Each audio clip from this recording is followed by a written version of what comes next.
Welcome to the House of Truth. They were resuming our series on the patriarchs.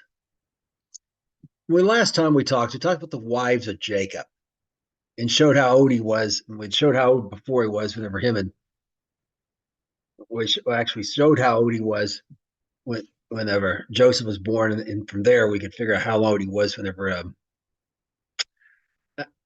we could show how old he was when him and Esau had their big split. He was 77 then, 91 when Joseph was born.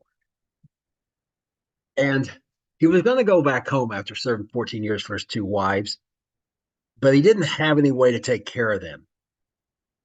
And his father-in-law didn't want him to leave because his flocks had prospered under Jacob's hand. And that's where we're going to begin. That's where we're going to pick up the day when we talk about Jacob and Laban. When we begin, we're a little background's necessary to understand this relationship between them. And we're going to begin here in Genesis 11, 27 through 29. Now, these are the generations of Terah. Terah begat Abram, Nahor, and Haran. And Haran, literally, begat Lot. And Haran died after his father Terah in the land of his nativity, before his father, I should say, Terah, in the land of his nativity in Ur the Chaldeans. And Abram and Nahor took them wives. The name of Abram's wife was Sarai. The name of Nahor's wife, Milcah, the daughter of Haran, the father of Milcah, and the father of Ishka. So we see that there's this relationship. These are all descendants of Terah. Particularly, and what we want to focus on here is Abraham and his brother Nahor, because and we'll see what this has to do with Jacob and Laban here in a minute. Now, in Genesis 22, verses 20 through 23, we read the following. And it came to pass after these things, and Abraham said, it was told to Abraham, saying, Behold, Milcah, she has borne children to your brother Nahor. Uz is firstborn, and Booz is second, and Camil, the father of Aram, and Hesed, and Hazo, and Pildash, and Jedloth, and Bethuel. And Bethuel begat Rebekah. These 8 Milcah did bear unto Nahor, Abraham's brother. We see that Rebekah is the granddaughter of Nahor, Abraham's brother. And of course, she's going to marry Isaac. Now, and this brings us one more important piece of background we need to understand in Genesis 28 verses 5 through 7. We perhaps looked at last time. And Isaac sent Jacob away, and he went to Padan Aram unto Laban, the father of Bethuel the Syrian, the brother of Rebekah, Jacob and Esau's mother. And Esau saw that Isaac had blessed Jacob and sent him away to Padan Aram to take him a wife from thence. And he blessed him and gave him a charge, saying, You shall not take a wife of the daughters of Canaan. That Jacob obeyed his father and his mother and was gone to Padan Aram. Okay, Rebecca's more literally Rivka in Hebrew. Rivka. So he sent him away.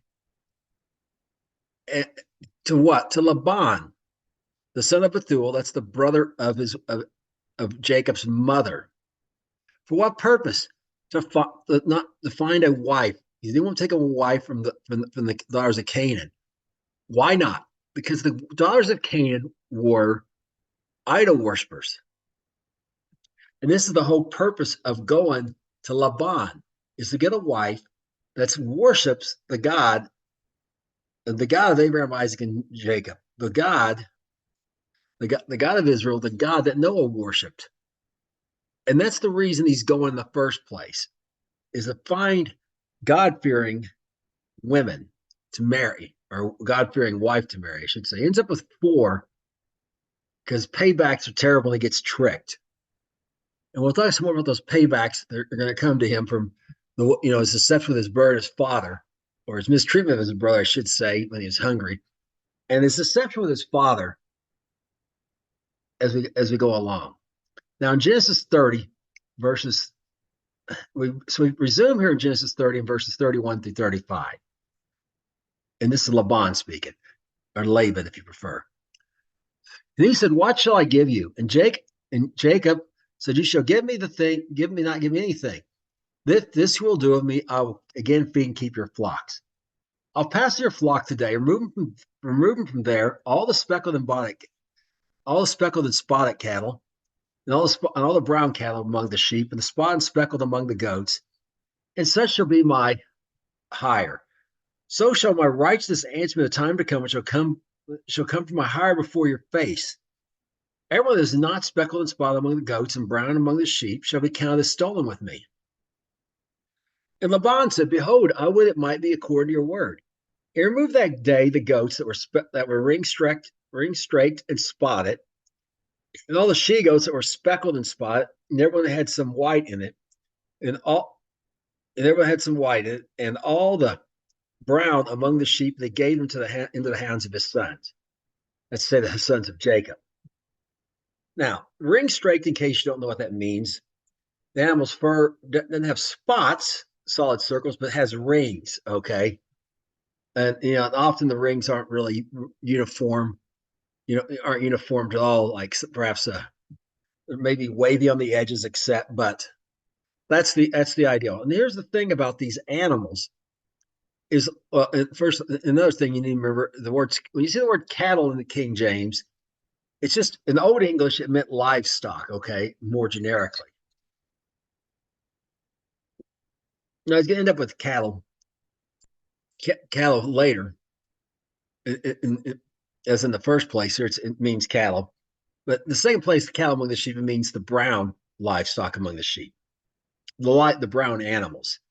Now the thing about these speckled and spotted cattle and the sheep and these goats is they were generally considered less desirable, and the reason why because they didn't have and brown among the sheep, although they weren't among the goats and the cattle, their hides weren't uniform color, and so it made them. They were a little less. They were less desirable for that reason. The same with the goats, because the goats they would get the hair from. Then you got 2 colors of hair in there, and if you want to try to, you may have to try to separate it out, but that's a lot of work and whatever. And the sheep, desirable colors for the sheep were white, because then you could dye it with various plants or whatever color you want, or just white, or black. But black was useful, particularly certain times of the year to the black wool would absorb heat better and make you a little warmer, except. But the brown wasn't very desirable. So he's asking for the ones that generally are least desired, the ones that the world has placed little value on. And see, it's a picture of believers. It's a picture of believers. Shaul, the Apostle Paul, tells us, not many that God chooses, that God chooses, are rich and famous, and and that kind of, and basically saw that the type the world would seek after. He didn't say none, but not many. And of course, we discussed when we talked about the chosen few, and we showed it in detail. Those who are chosen are those who answer the call, and the ones who the world desires often cannot see their need for God. But the ones the world rejected are much more likely to see their need for God, because they can't rely on the world. The world's not treating them well in the first place. So it's the same with these animals. They're a picture of that. And notice Laban's well too eager to go ahead and agree to this. he's not fond of these animals anyway. So sure, take them off my hands if you'll do all this work for me. Now we continue on in Genesis 30, verse 36 to 39. We read the following. And he set 3 days' journey betwixt himself and Jacob fed the rest of Laban's flocks. And Yaakov, or Jacob, took him rods of green poplar and the hazel and chestnut tree, and peeled white strakes in them, and made the white appear that was in the rod. He set the rods he peeled before the flocks and the gathers, and watering troughs, and the flocks came to drink, that they should conceive when they drank. And the flocks conceived for the rod, and brought forth cattle, ring straight, speckled, and spotted. Of course, again, remember, cattle means livestock, generically here. So first thing I want you to know is Laban goes off 3 days away. He goes off somewhere more pleasant. He don't have to work. Jacob's going to do all this work, and he's leaving, and he's off enjoying himself. We'll talk about that more. He's willing to let this man do all the work, and he's not watching over the state of his flocks at all, which we read in Proverbs. We're admonished to be doing this. He just puts it all in Jacob's hands and goes off and enjoys his life. Now, this thing here about these rods, he put these stripes. Now, a poplar tree, if you've never seen one, kind of tall and straight, and has beautiful white flowers in the spring, particularly. And the hazelnut and the chestnut tree, of course, grow hazelnuts and chestnuts. And but the point is, these are all trees, and these trees are peeled, means striped. He peeled white stripes in them. Okay, so he kind of like whittled some of the bark off, but not all of it, just in stripes. And this is a picture, in a way, of the cross. Messiah was stripes were laid on him, then he was, of course, hung on a tree. And then notice when it comes to watering, they're going to drink. He's setting these rods, and what I mean, he's setting like the rods between them and the water trough, so they're having to lean over the rods to get the water. And he does it at the time when the animals conceive. And sheep in particular, there's a 17-day period every fall when they can conceive. Unless you unless you put them in shelters and so on and so forth, so you can have winter lambing. But normally, in the northern hemisphere, 17-day period. And he knows when that is. He's been shepherding for 14 years now. And he's putting this.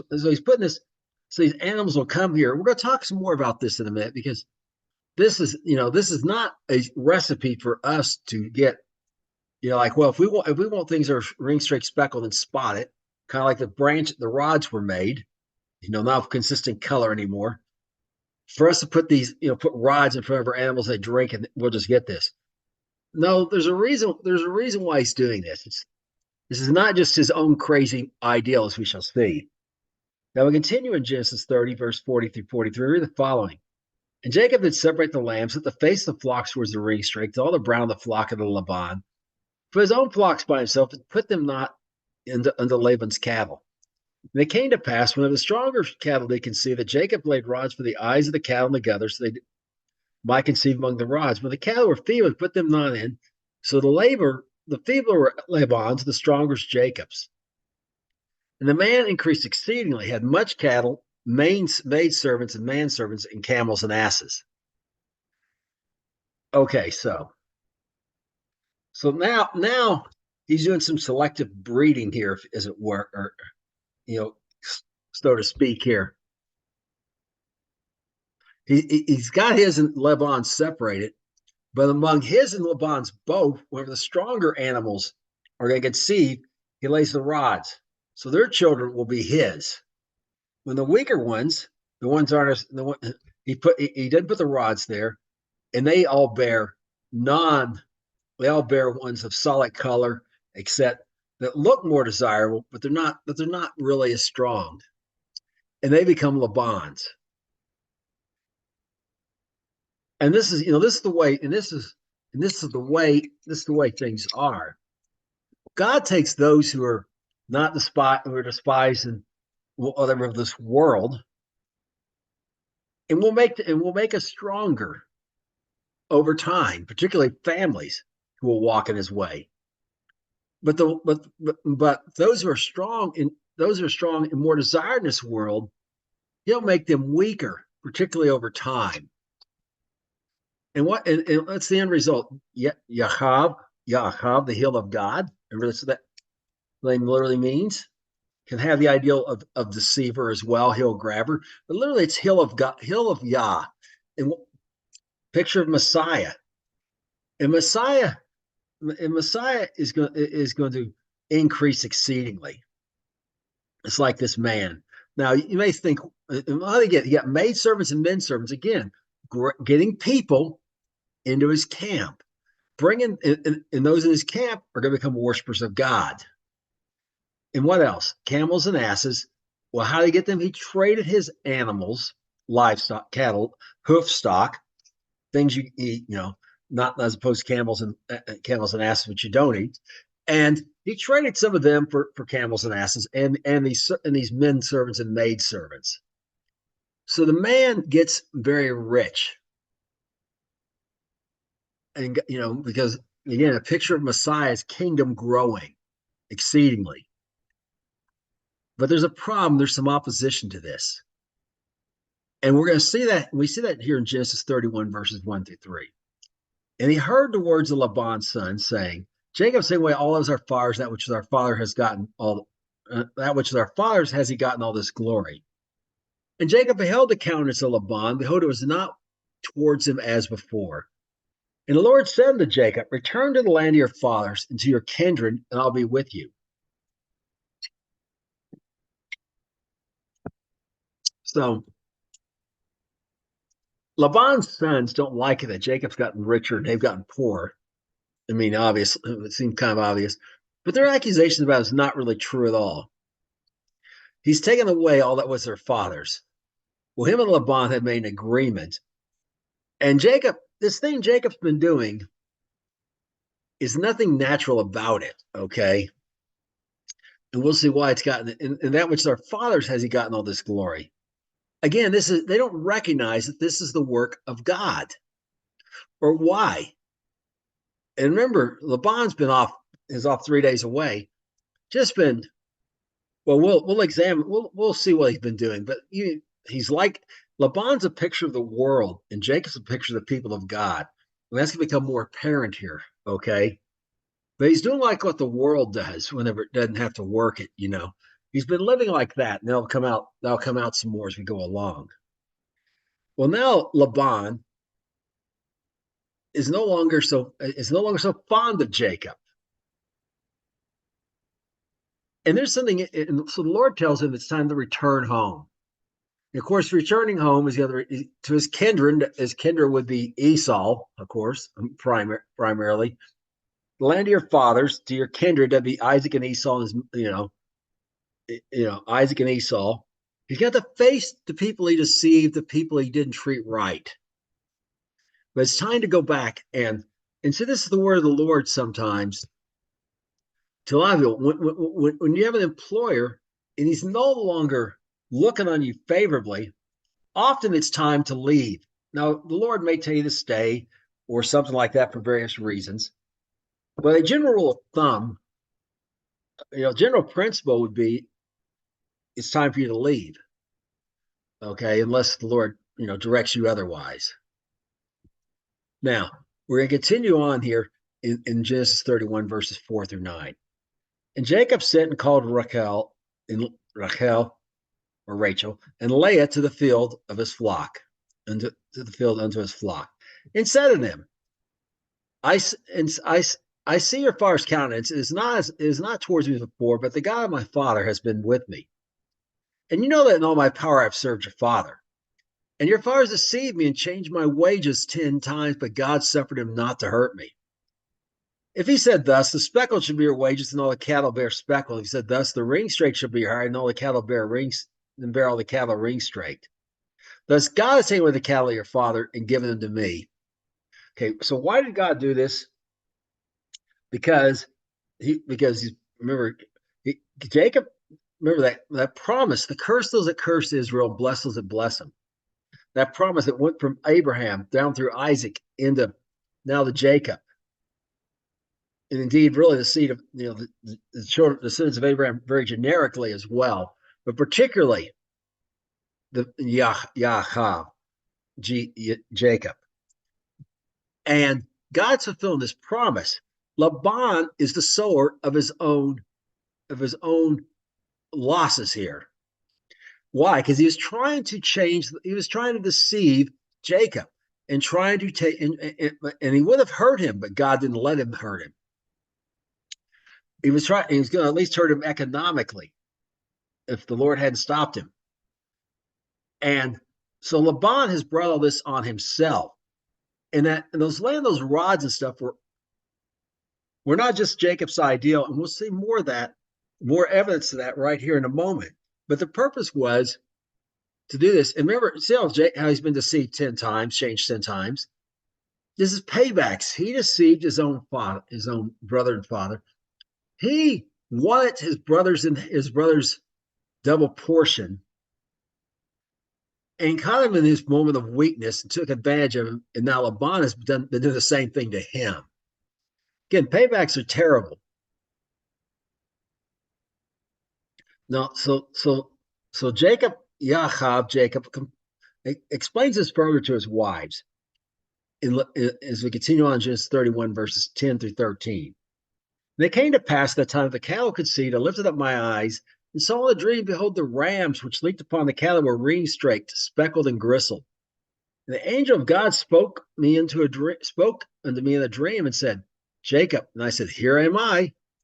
Lift your eyes and see all the rams which leap on the cattle are ring-straked, speckled, and grizzled. For I have seen all that Laban does to you. I am the God of Bethel, who you anointed, where you anointed the pillar, and where you vow the vow unto me. Now arise, get you out of this land, and return to the land of your kindred. So this ideal, he saw the dream. That's why he asked for these in the beginning. Again, the ones the world did not find as attractive, did not value. The ones the world did not value, so God told him to ask for.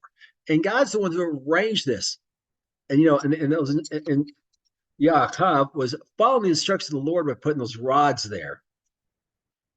It wasn't just his own crazy idea. And if you go to do this yourself, it's not going to do anything for you. You're not going to end up with the results he did, because this results were brought up by God. Yahuwah, Yahuwah, or however you like to say that. However you like, because there's 512 ways, and no one knows possible pronunciations, and no one knows for sure. But however you like, it was his work. It's not going to work because you imitate it, because you imitate the pilling. So now we continue on with. Yeah, actually, it was his work for obeying it was his reward for obeying his instructions to that man particularly, and he isn't giving those instructions to you. Now we're continue on here in Genesis 31, verses 14 through 16, and look at the response of his wives. And Rachel and Leah said, and answered and said to him, Is there a portion of inheritance of our father's house? When I counted as strangers for his sodas, it has quite devoured also our money. For all the riches God has given our father, that is ours and our children's. Now then, whatsoever God has said to you, do. Okay, notice he's devoured our money. He sold us. Well, that's true. He sold them to Jacob for 7 years of labor for each one.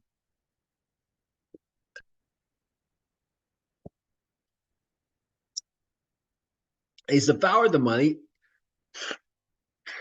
What's that mean? Well, it's like this evil bumper sticker I saw in the 1980s on people's expensive Cadillacs or whatever. They said, I'm spending my grandchildren's inheritance. And it was a big thing. A lot of these people that age went on cruises and did this thing and that thing, and just burned through the inheritance that should have been going to their grandchildren. Remember, the Bible says a righteous man lays up an inheritance to the third and fourth generation, but the wicked is quite devour it. And so, he's been off there for three days away, 3 days journey away, letting Jacob do all the work, and he's been, as where I grew up, people would say, living high on the hog. Okay, so he's been out there. Um, well, we'll get some clues at what he's been doing with, but like the prodigal son in reverse, he's been out there. He's been out there living riotously off the wealth Jacob's was creating for him. They should have been saving it up for an inheritance for his grandchildren. But God saw, but God saw this and and gave that money to Jacob so it could go to the people that should have went to in the first place. It should have been an inheritance for his children and his grandchildren. And notice, remember, when talking about the daughters in there, the sons would get the majority of the property, but they wasn't coming in to give their daughters money, not means of production, land and cattle like that necessarily. But they give them money. Notice devoured our money. Okay, well, that money that should have been theirs, he's taken. He was using it for his own selfish pleasures instead of holding it back for them. Okay, now we continue on in Genesis 31, verse 17 through 18. Read the following. And Jacob rose up and sent his sons and his wives upon camels. And he carried away all his cattle and all his goods that he had gotten, the cattle was getting that he had gotten in Paran, for to go to Isaac as far in the land of Canaan. Okay, now his wives have agreed. He's told them, and they're all for it. And notice they were all for it. They weren't like, let's wait a few days, just like Rivka. Laban and Nahor were like, oh, just let them stay for a few. Laban particularly, let her stay for 10 days at least, whatever. And she said, nope, let's go. I'm going right away. Well, the same thing right here. These are women. These are women of faith. Although we will say, as we showed last time, Leah much more than Rachel or Rachel, because Rachel. We'll look at that again. We'll look at this again. We'll see this. Rachel is not as committed to God as Leah. That's very plain from the text. Everything about Leah has been totally about being committed to God. And Rachel, well, that girl is trouble, and there's going to be more to come. And that's what we see here in Genesis 31, 19 through 21. Laban went to shear his sheep, and Rachel had stolen the images that were her father's. And Yaakov, or Jacob, stole away unawares to Laban the Syrian, and they told him not, they fled. So he fled all he had and rose up and passed over the river, his face towards Mount Gilead. Now, Gilead means rocky region. So the Mount Rocky region, kind of, a picture of the wilderness in Sinai in that regard. So passing over the Red Sea, he passed over the river being the Euphrates River. Remember, that's the boundary of the promised land unto Abraham. He's now back in the promised land. He's not in the land of Canaan, the part that's given to him. Remember, various parts of that greater promised land God gave to, as we looked at earlier, to like the children of Lot, okay, before that. And then later Ishmael, and now part of it, so. But the part that's Canaan, it goes for that children, the land of Canaan goes for that, the descendants of that one who the Messiah would come through in particular. So he's heading towards this place. And in a way, it seems like a little odd place to go. There's not necessarily a lot of pasture there or whatever. And we probably can. There's a good reason why he's going that way. Perhaps he feels like it'd be a little harder to find him there, or perhaps it's just a better route that time of year. Perhaps there's more water for some reason, but it means rocky region. He's going to this mountain in rocky region. Now we continue on. We're gonna look at the response here of Laban. And again, the important thing is Rachel stole the idol, the images. That means the idols that were her father's. Now, the Bible didn't really tell us why she stole them. Well, we could speculate on all kinds of things, but we don't. But we just really don't have any. There's no real proof of any of the speculation people might have. Just know that she did it. But it tells us something about Laban. Laban is an idol worshiper. Now, remember we looked at Sarah and Nate. We looked at Abraham, Terah, Abram, Nahor.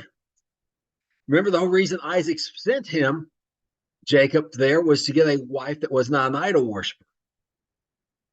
And these daughters are not, but Rachel has been influenced by her father, who's plainly an idol worshiper here.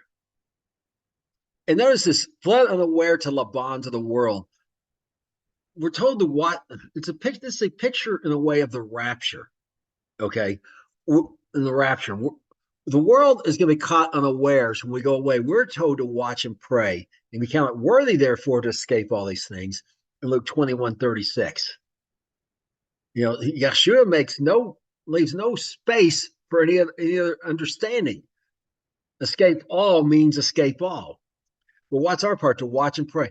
And you heard us talk about thief in the night. Well, we're not to be caught like a thief in the night, is what it actually says.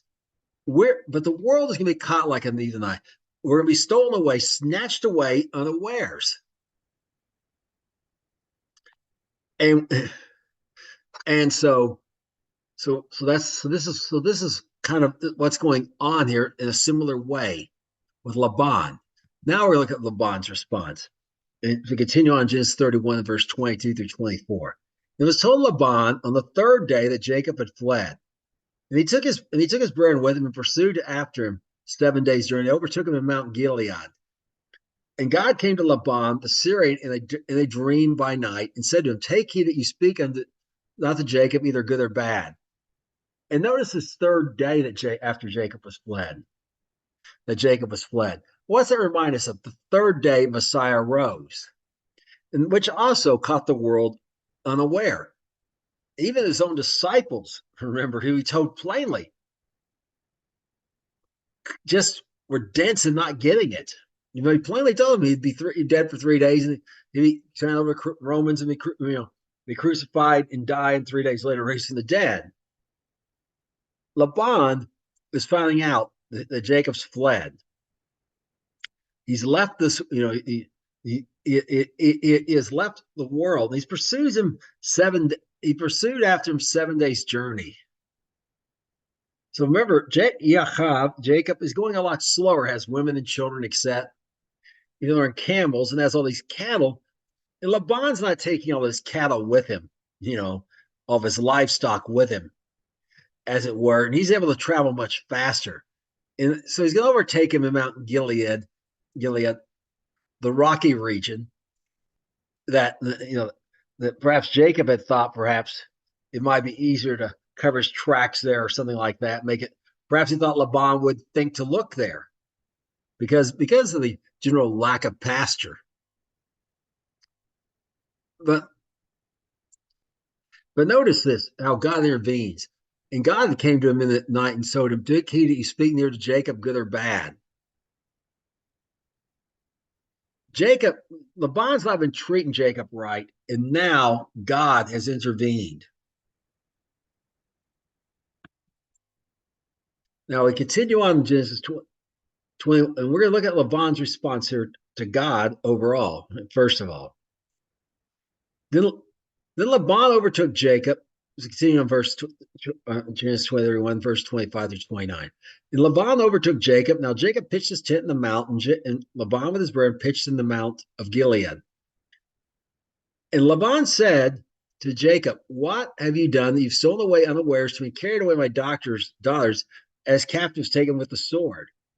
Wherefore you still flee away secretly and steal away from me? It does not tell me that I might have sent you away with songs, with tabret, with harp. And I'm not suffering to kiss my sons and daughters. Where have you done foolishly in so doing? It is in the power of my hand to do you hurt. But God of your father spoke to me last night, saying, take heed, you speak not to Jacob, either good or bad. Okay, so the word Laban again represents the world, and just like whenever we again in the rapture, we're taken away, he's unaware of the world, but even more than that, when we are born again and we've left the world to be part of the kingdom of God, the people of God, Yahab, Jesus. Remember, they became part of the people of Jacob. They're his wives. Those sons he's talking about are Jacob's sons. They're part of the people of God, and they're not part of the world, and the world does not like it. Okay, they don't like it. They think it's foolish what you've done. I have left the world to be part of the people of God. And the world thinks it has power over you to do you hurt. But remember what Yeshua said. But God prevents him from doing it. Remember what Yeshua said to Pilate. You would have no Pilate said, don't you know I have the power to crucify you or set you free? And Yeshua had said, you would have no authority at all except God had given it to you. My Father had given it to you. So there is this, and notice also the God of your father spake to me. Laban doesn't say his God, the God of Laban. It's the God of his father, of your father, the God of Isaac spoke to him and warned him, and has prevented him from doing harm. He would have hesitated to harm to bring his daughters back into the camp of the world. But God protected the camp of the family, the camp of God, of the children of God. Now we continue on here in Genesis 31, verse 32. And now Laban gets to his real contention here. He can't hurt Jacob. But he's got a bone to pick with him, as we'd say when I grew up. And this comes out of Genesis 30, verses 30 to 32. And now you with heeds be gone. You with heeds needs to be gone because you soar along with your father. Yeah, you have stolen my God. Yeah, therefore have you stolen my gods? And Jesus and Jacob answered and said to Laban, because I was afraid. For I said, prevent you by force, take my daughters from me. With whomsoever you find your gods, let them not live. There before verse, discern you what is yours with me, and take it to you. For Jacob knew not that Rachel had stolen them. Okay, remember now. So now what he's really upset about is you've taken his idols from him. It's not God, Yahweh, it's the letters, is not the God of Laban, and it's not the God of the world. The God of this world, remember we talked about recently in our little side study, is Hashatan. Our little study we had over the break of Hanukkah on is Hashatan's the God of this world. He's not a worshiper of the living God, the God of Abraham, Isaac, and Jacob at all. And he doesn't like he took his daughters were taken away from this idol worship. But now he does not know but he's concerned about his gods being taken away, about this, they're powerless. He wants them. And Jacob's not aware of this. Now Rachel has stolen them. And why? Well, that tells us something about her. We don't necessarily know exactly why, but we do know this. She's, again, been influenced by the world. She is somewhat worldly. We've seen this consistently. She bought the superstition about mandrakes and, so on. And here, take my, she's someone starts this take my handmaid business, except, And finally, she, after exhausting everything else, she turned to God and God was treated of her and gave her Joseph. where she showed a little faith by calling him Joseph, meaning adding, saying God will add to me another one. Okay. But basically, she's been very influenced by the world this whole time. And again, if I had married one of those two, I would have definitely married Leah. I don't care how good Raquel was, good looking Raquel was, or whatever. Leah has the right heart, and Raquel consistently has shown that she doesn't. She's double minded somewhat. One foot in with God, one foot in the world, or at least maybe a toe in the world still. Hasn't totally separated herself like we talked about with light and darkness, how God separated the light from the darkness. We talked about our recent series. But us being about us walking in the light. And she's not totally doing that. Now, as we continue on here in Genesis 31, verses 33 through 35, we read the following. And Laban went to Jacob's tent, and then to Leah's tent, and into the two maidservants' tent. They found them not. Then he went out and entered into Rachel's tent. Now Rachel had taken the images and put them in the camel's furniture and sat upon them. And Laban searched all the tent, but found them not. She said to her father, do not displease my lord that I rise up before you. For the custom of women is upon me. And he searched not and found not the image. Okay, so he notice he goes to her tent last. Okay, he goes to her tent last. Because he favors her, because she's a what the world desires, more better looking, except that kind of thing. And so he's the last, so he really wants to eliminate everyone. He wants to put her as the last possibility. But when he goes in there, he can't. And why? Because she says the custom of women's upon her, meaning she was on her period, and saying she can't. And anything a woman sat on, if you read the Torah, when she's having her monthly period, is her issue of blood is unclean. So he didn't particularly want to pick up the camel's furniture. Talk about what, like the saddle she sat on, and maybe a cushion, which would be explaining why she's sitting there. So she's sitting on there, and it's unclean. He doesn't want to touch it. So he didn't find the images. Oh. Now we're looking at Jacob's response to all this. And in verses 36, and if you continue on Genesis 31, verse 36 through 39. And Jacob was wroth and showed with Laban. And Jacob said to Laban, what is my trespass? What is my sin that you have hotly pursued after me? Whereas you have searched all my stuff, what have you found of all your household stuff? So that before my brother and your brother, they may judge betwixt us both. These 20 years I've been with you, your ewes and your she-goats have not cast their young, and the rams of your flock I've not eaten. That which was torn of beast I have not brought into you. I bear loss of it. If my hand did you require it, whether stolen by day or stolen by night? Okay, so first of all, Jacob is very angry here at Laban. Remember, the world's accused us taking stuff that's not that belongs in. It's just simply not true. It's the same way here. Jacob has never stolen anything from this man. And notice this, normally you'll have some stillborn among a large flock, because it grows larger. And in 20 years, none of them did this.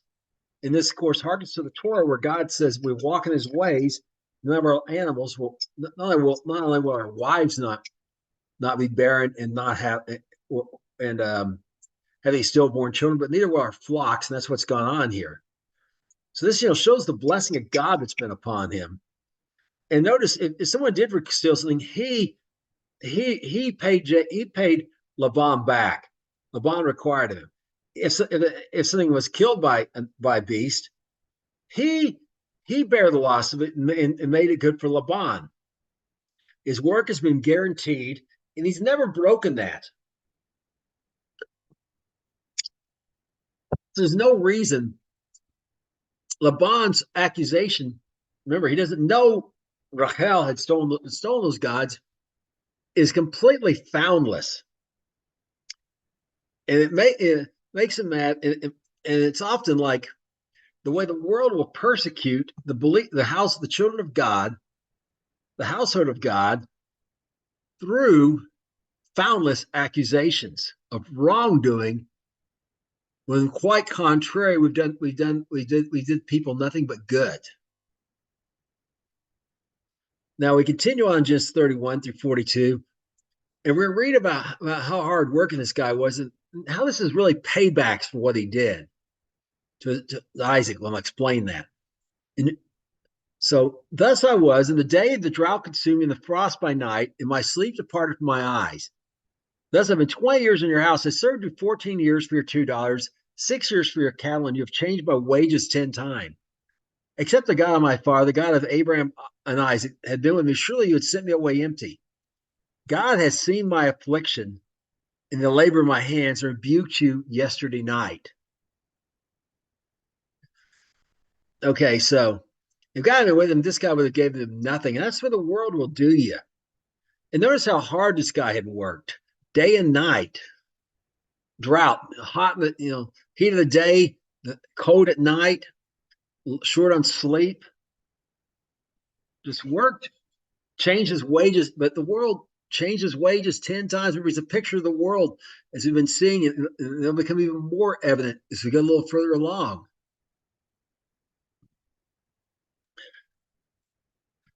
The fear of Isaac, the beginning of wisdom, is the fear of God. He recognizes his father fears him. But notice his business. So where's he been doing all this stuff? In the field. Okay. And remember, how to deceive his father? With his arms, a goat hair, a goat skin. And they put on the clothing of Esau that smelled like the field. Remember, he was hanging out in the camp all those, till he's 77 years old. He's out hanging out in the camp with his mama. That's why she liked him better. Now he smells like the field. He's been among the goats. And those things he deceived his father with have now come to pass upon him. And not just for a day or two, for 20 years he's done this. In those sleepless nights, what about the sleepless nights he gave to Esau? Gave to Esau and to his father in these things. And his mother, who's probably been worried about him this 20 years, all the time, never saw, never, he's brought this on other people. Now it's come back onto him. And as we read in our little interlude lesson, we found out about things, about days of deception. We're in them. One of these we're not watch out being deceived is do not be deceived. God is not mocked. A man will reap what he sows. And that's what Jacob's been doing here. He's been reaping what he's sown. And it's coming back on him. Paybacks are terrible, and they're nowhere near done. We're going to see how these paybacks for again his not having compassion on his brother when he was hungry to get the birthright, and this absolute deception to get the blessing, which God would have gave him both of those anyways, because he already made his will known. But he took matters in his own hands, and how payback's going to follow him pretty much most of the rest of his life. And we're going to see that as we go on. Paybacks are terrible. Watch how you treat people. Now in Genesis 31, verse 43 to 46, read the following. And Laban answered and said to Jacob, these daughters are my daughters, and these children are my children. These cattle are my cattle. And all that you see is mine. What can I do this day unto these my daughters and their children which they have borne? Now come therefore, you, let us make a covenant, I and you, and there'll be a witness between me and you.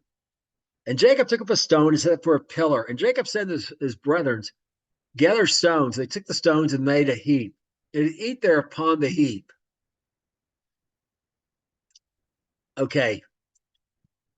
Well, in a sense, they're his. Remember, he sold those dollars to Jacob. He can take them away with him if he wants to. The children are yeah, they're his grandchildren, but they're really Jacob's children. Okay. Those cattle are no longer his cattle. He sold those to Jacob as well. But the world will try to claim things that is no longer its. They're in your life, like Laban's doing here. And they'll want. And now there's a thing for a covenant. He wants to make a covenant because the world cannot control you. It will try to make a deal with you. And Jacob, being a man of peace, sets up a pillar. A pillar. It's a stone. You know, what's it mean? He took a rock, a large, made perhaps flat rock, and set it up upright. You know, it reminds us perhaps of the tablets, the stone tablets, the Ten Commandments are going to be written on later. So there's a stone pillar sitting there, and now they make a mountain, a heap of stones. And again, a picture of we talked about with the Akedah, the binding of Isaac, a mountain of a hill of stones, a mountain of stones, a picture of Calvary. Okay, and they're eating there on top of this. And of course, that speaks of a covenant, okay? Because they're making a covenant. And essential to it is the law in Calvary. Now, as we continue on, we see some more details about this covenant as we go along here in Genesis 31, verses 47 through 55. And Laban called it Igar Dutha. But Yaakov or Jacob called it Gilead. And Laban said, this seed was a witness between me and thee this day. Therefore its name was Gilead. And Mizpah, for the Lord watched between me and you when we are absent from one another. And if you shall afflict my daughters and take away their wives so that no man is with us, God is witness betwixt us and betwixt me and you. So now, Yigar Sadutha means the same thing as Gilead. They both mean witness heap, just two different languages. Gilead is Hebrew, and the other one is perhaps an ancient form Aramaic. People aren't really quite sure, but perhaps from that. So remember, Hebrew is branching out from Aramaic and it's combining Aramaic, which Abraham spoke beforehand, we saw before, with the language of the Canaanites. Okay, form a new language. So there's there and Mizpah means watchtower. Okay, so there's this. So the watchtower, of course, suggests that pillar again, perhaps. And what's the first thing? Why does he not want to take any of their wives? He wants to treat his daughters well. That's pretty understandable. Not afflict them, but why not take any wives besides his daughters? Because he's understood that God is the blessing of God's on Jacob, on Yaakov. He wants that blessing to be on his descendants through his daughters. So he wants so just like the world often wants the blessing of God. But there's a problem with this. And we're going to see that right now. We're going to see that right now as we continue on. If we continue on and wrap up and look at the rest of this covenant and this interaction between Yaakov, Jacob, and Laban. And Laban said to Jacob, take this heap and this pillar, which I have cast betwixt me and you. This heap be witness, and this pillar be witness. I have passed over this heap to you. Shall not pass over this heap and pillar unto me for harm. And the God of Abraham, the God of Nahor, the God of their father, judged betwixt us. And Abraham swore by his father Isaac. And Abraham offered up sacrifice upon the mountain, called his bird to eat bread, and they did eat bread. They tarried all night on the mount. In the morning, Laban rose and kissed his sons and his daughters and blessed them. Laban departed, returned into his place. Okay, so Laban wants this covenant. He wants the benefit of the blessing of God, but what? He doesn't want the blesser. Notice it's the God of Abraham, the God of Nahor, his grandfather, his grandfather, okay, his grandfather, the God of their father, his great grandfather, not his God. In Jacob swears by what? The fear of Isaac, the God that's the God of Abraham and Isaac, the God of Terah, and Nahor's father as well. So the world, that's the way the world is. It wants the blessing of God, but it doesn't want a relationship with God. It doesn't want to have to walk in God's ways, except it just wants the benefits. But notice what the people of God do, represented here by Yahav, the house of God. They swear by, they have a fear of God, and he offers a sacrifice, speaks of worship, not just mouth, but a sacrifice costs you something. Okay, so and finally Laban is returning to his place. And so the world is going to return to its place as well one day. It's going to depart from this. It's going to depart from this earth. When there's a new heaven, new earth, it's not going to be part of that at all. It's going to, in its place will be the lake of fire. Okay, we've talked about this many times. Laban is never going to be. This is total separation. He's never going to be totally separated from the people of God. Never to be influencing them again. Just so the world is going to be totally separate from the people of God, as we talked about the separation of light and darkness, the total and final separation that's coming. Now we're going to wrap up by looking at the importance of Laban in all these things, because Laban is not an accident. Okay, he's needed to bring about the will of God. And we're going to look at that, and we're going to see this here in Genesis 32, verses 3 through 4. And Jacob sent messengers before him to Esau his brother to the land of Seir, the country of Edom. And he commanded him, saying, thus you speak to my lord Esau. Your servant Jacob says thus, I have sojourned with Laban and stayed there until now. Okay, remember, Jacob had done his brother wrong. His brother, it's just said, thought his father was going to die today. He says, he does, I'm going to kill Jacob. He needed a place of refuge. And Jacob had to leave the promised land. He's again a picture of the people of God, particularly the Jewish people who came from the physical Jewish people who came from him. And Laban is those places outside the promised land where, yes, he suffered some persecution, except, but it's preserved him.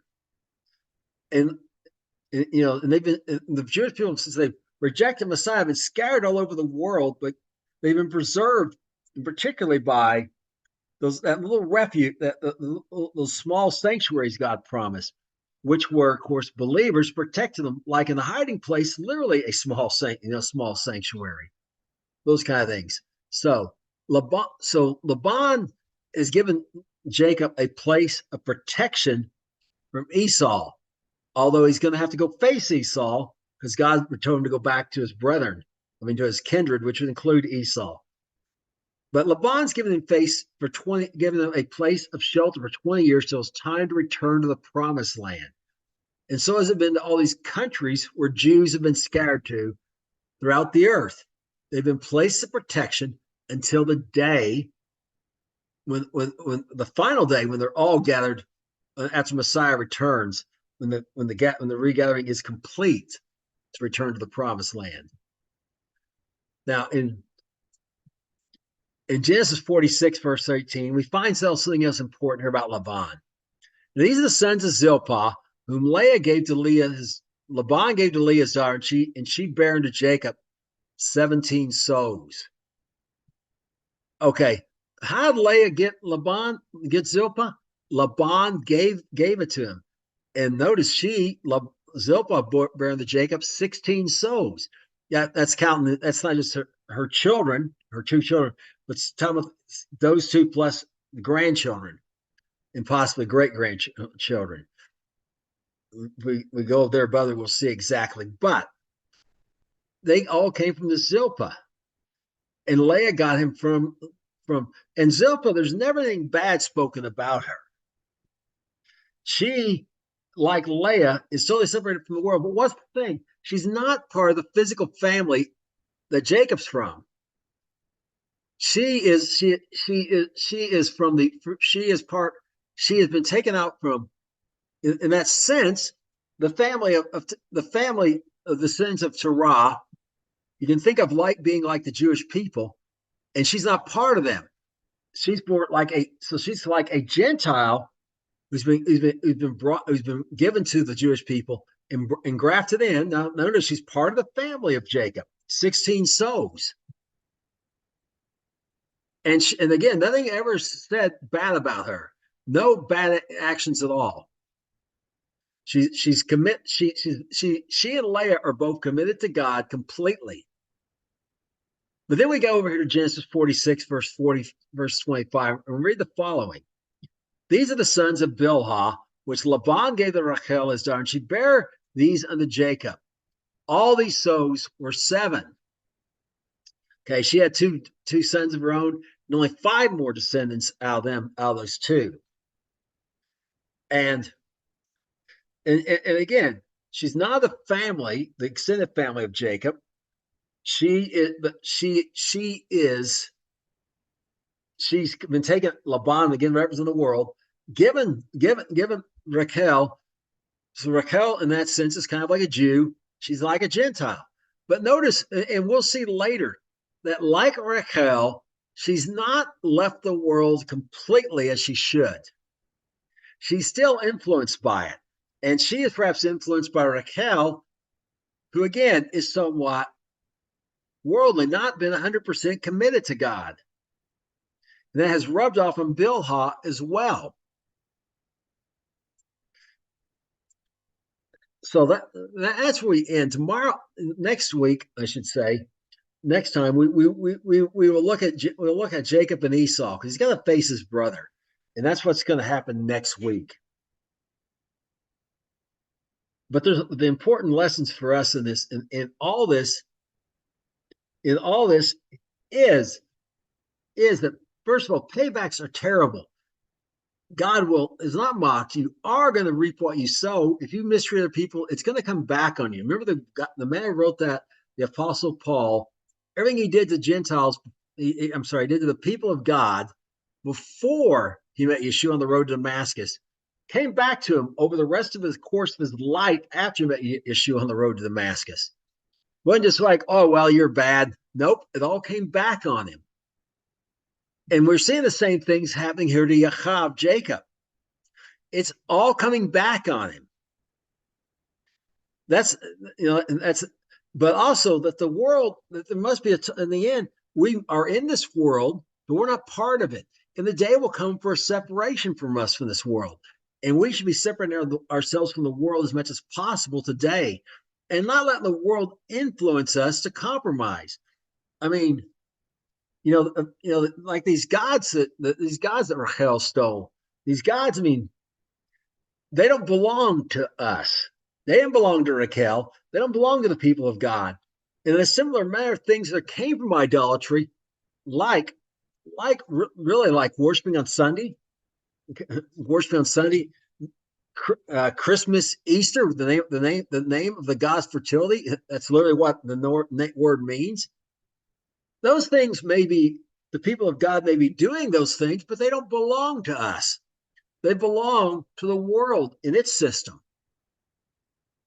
And of course, there's many other things, but we got to develop a lifestyle of no compromise, like Leah and Zilpah demonstrated. Not not one of compromise like Raquel is demonstrated, and Bilhah will demonstrate in the future lesson. That's all we have. That's all I have for this week. Until next week, shalom.